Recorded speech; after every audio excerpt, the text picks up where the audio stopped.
começar a empacotar minhas coisas e vou providenciar aqui o meu encaminhamento da minha carta de demissão. Eu, infelizmente, não tenho como persistir com o compromisso que assumi sem que eu tenha condições de trabalho, sem que eu tenha condições de preservar a autonomia da Polícia Federal. Sexta-feira, 24 de abril de 2020, às 11 horas e 43 minutos, acabou a política do Bolsonaro. Desde antes da eleição, campanha de 2018, até esse exato momento. E agora nós temos o novo presidente da República em 2022, Sérgio Moro. As decisões do Bolsonaro entregaram para nós exatamente esse momento, essas duas coisas. O fim da política dele e o novo presidente da República.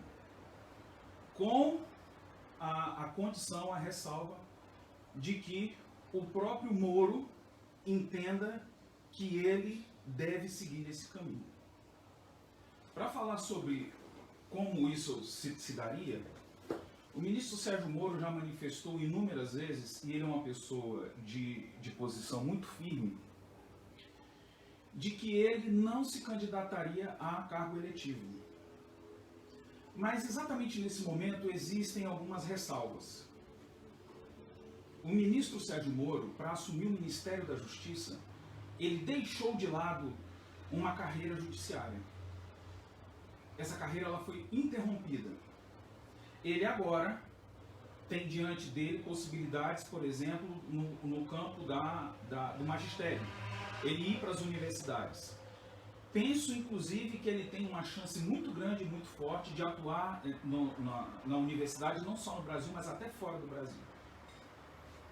Porém, isso é um revés muito grande para a pessoa que tem a energia que ele tem, por conta da idade que ele ainda tem, do potencial, do currículo, do gabarito, da experiência, de toda a visão, de ser uma pessoa que tem um perfil de estudo muito dedicado, então ele entende de tudo que ele faz, ele entende muito, sem contar a experiência que o Sérgio Moro tem. Isso para dizer o seguinte, e além disso, se Bolsonaro chegou nesse ponto que ele chegou, ele vai escolher Sérgio Moro para colocar no Supremo Tribunal Federal? É lógico que a resposta é não. A única coisa que poderia fazer Bolsonaro colocar o Moro no Supremo seria ele tentar salvar a reeleição dele em 2022.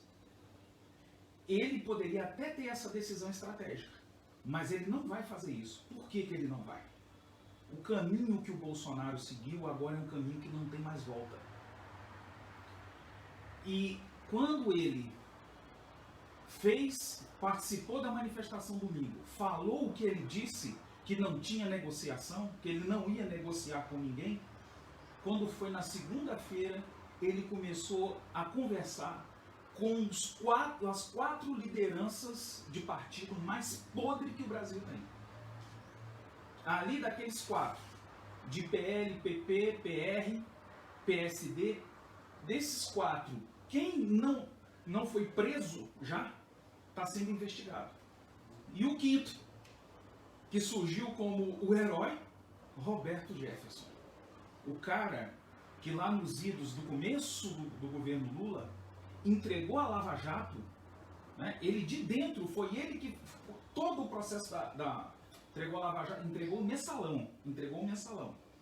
Ele de dentro, insatisfeito com a parte dele, com o que estava acertado, com o que o PT resolveu destinar a ele, Roberto Jefferson e ao PTB, insatisfeito com isso, ele decidiu que ele ia entregar a Lava Jato. Essa é a verdade. Ele pode dizer outras coisas.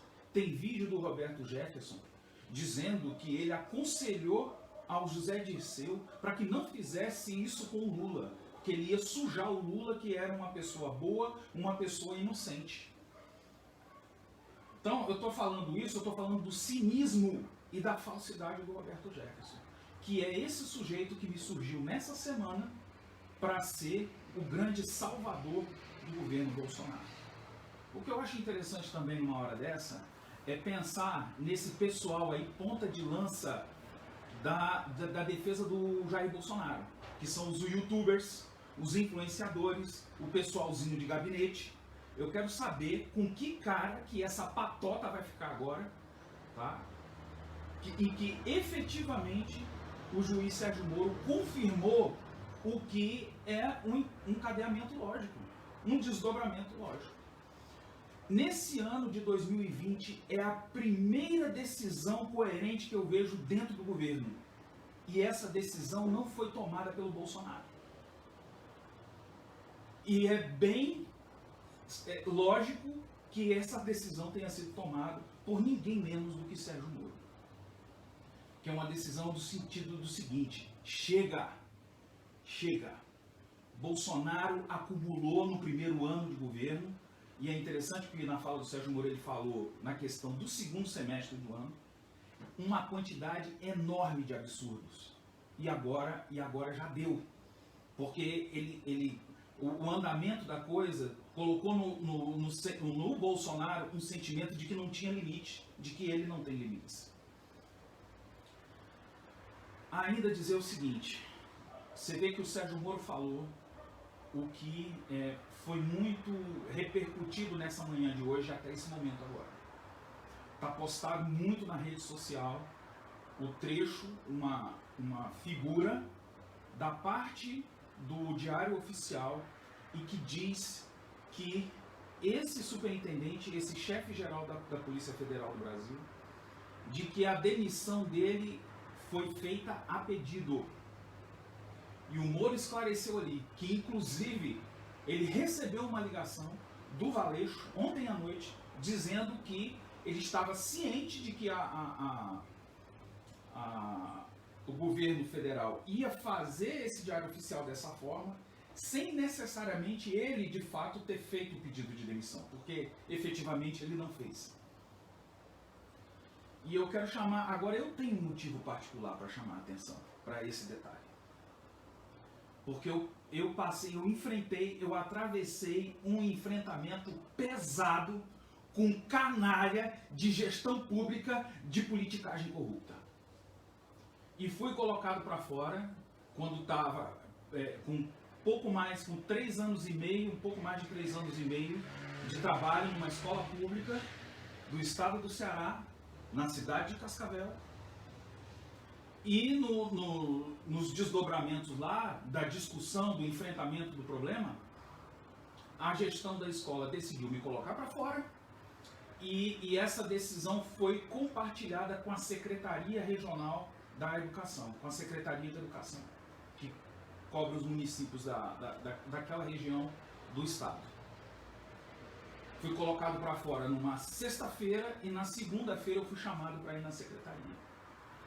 Qual não foi a minha surpresa de que eles tinham para mim uma folha de encerramento do meu contrato, de que eu estava sendo colocado para fora, e nessa folha estava o seguinte, de que eu concordava com eles, da diretoria da educação, de que eu concordava com eles, de que eu estava deixando o cargo, de que eu estava sendo colocado para fora do meu cargo de professor. Eu não votei no Bolsonaro para ver na mentalidade, na postura e nas decisões dele a mesma manha, a mesma esperteza, a mesma sabedoriazinha de merda, de canalha. Eu não votei no Bolsonaro para isso.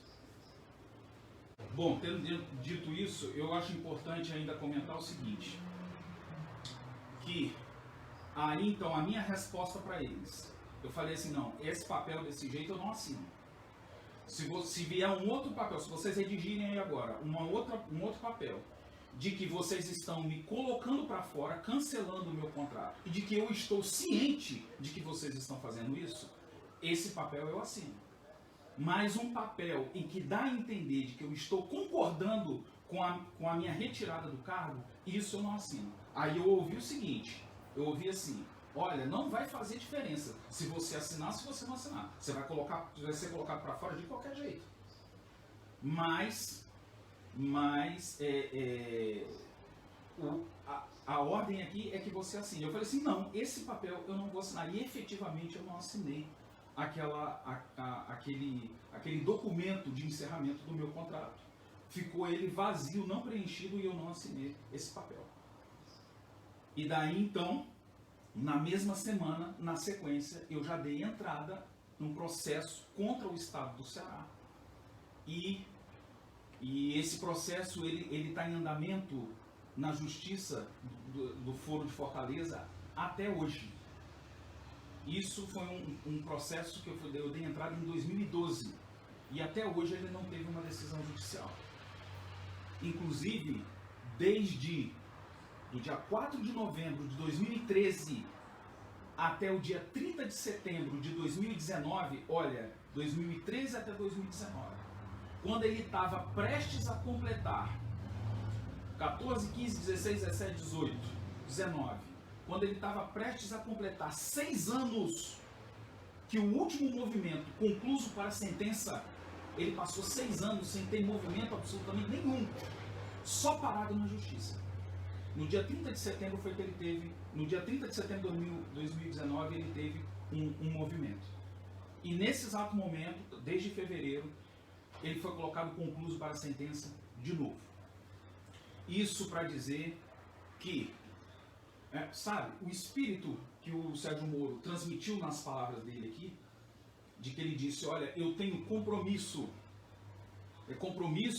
com os princípios, com os fundamentos.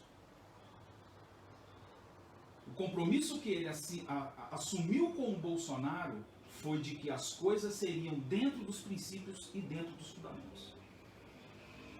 Como ele disse, né, que fosse dentro do espírito rules of law. Né? Então ele se manteve fiel a isso.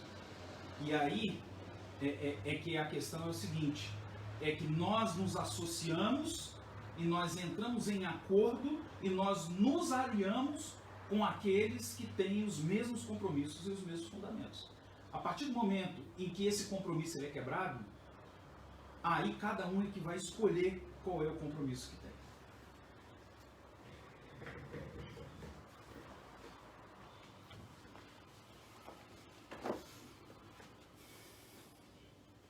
Oficial, pela madrugada, eu não assinei esse decreto. Em nenhum momento isso foi trazido, em nenhum momento o diretor-geral da Polícia Federal apresentou um pedido formal de exoneração. Depois ele me comunicou que ontem à noite recebeu uma ligação dizendo que ia ser exoneração a pedido e se ele concordava, né? Ele disse, como é que eu concordar com alguma coisa? Eu vou fazer o quê, né? Se ele já está sujeito à exoneração a pedido ou à exoneração ex officio, mas o fato é que não existe nenhum pedido que foi feito de maneira formal. Eu sinceramente fui surpreendido, achei que isso foi ofensivo. Vi que depois a SECOM afirmou que houve essa exoneração a pedido, mas isso de fato não é verdadeiro. Para mim, esse último ato também é uma sinalização de que o presidente me quer realmente fora do cargo, não me quer presente aqui dentro do cargo, porque essa precipitação na realização da exoneração não vejo aí muita justificativa.